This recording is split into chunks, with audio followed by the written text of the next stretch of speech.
सदैव उसी के आश्रित रहना चाहिए। मनुष्य के कल्याण, देखो इस संसार में जगत में दो मार्ग है, एक श्रेय का है और एक प्रेम का है। श्रेय मैंने जो कल्याणकारी मार्ग है, प्रेम मैंने जो प्रिय लगने वाले। श्रेय मैंने कल्याणकारी साधन और प्रेम मैंने अर्थात संसारिक भोग जो मन को प्रिय लगते हैं। मनुष्य को ये दोनों ही अपनी और आकर्षित करते हैं, दोनों ही अपनी अपनी और आकर्षित करते हैं मनुष्य को। इन दोनों में श्रेय अर्थात जो कल्याणकारी मार्ग है, साधन है, उसी को ग्रहण करने वाले का कल्याण होता है।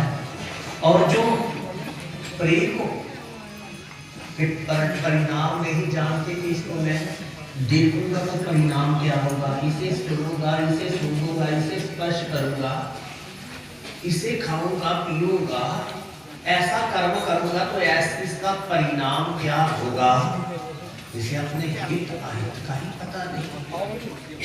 तो ऐसे लोग जो है वो प्रिय लगने वाले साधनों को ग्रहण करते हैं और वो फिर यथार्थ लाभ से वंचित हो जाते हैं।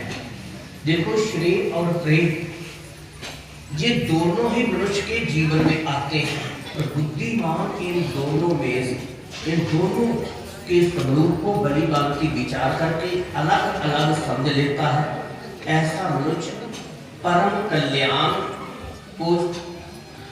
कल्याण श्रेष्ठ मानता है और कल्याणकारी साधनों को ग्रहण करता है। पर जो मंद बुद्धि होता है, जो बुद्धिहीन होता है, वह दुनियादारी के सुखों भोगों वाले साधनों को ही अर्थात प्रिय को ही अपनाता है और दुखों को प्राप्त करता है। अतः हमारा आपसे अनुरोध है कि आप अपने कल्याण हेतु केवल श्रेय मार्ग को ही अपनाएं। और अब एक है कि ईश्वर की प्राप्ति कैसे हमें हो।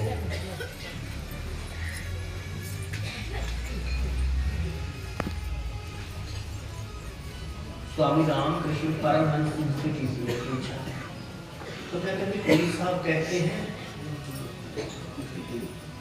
कि रोने से भगवान मिल जाते हैं,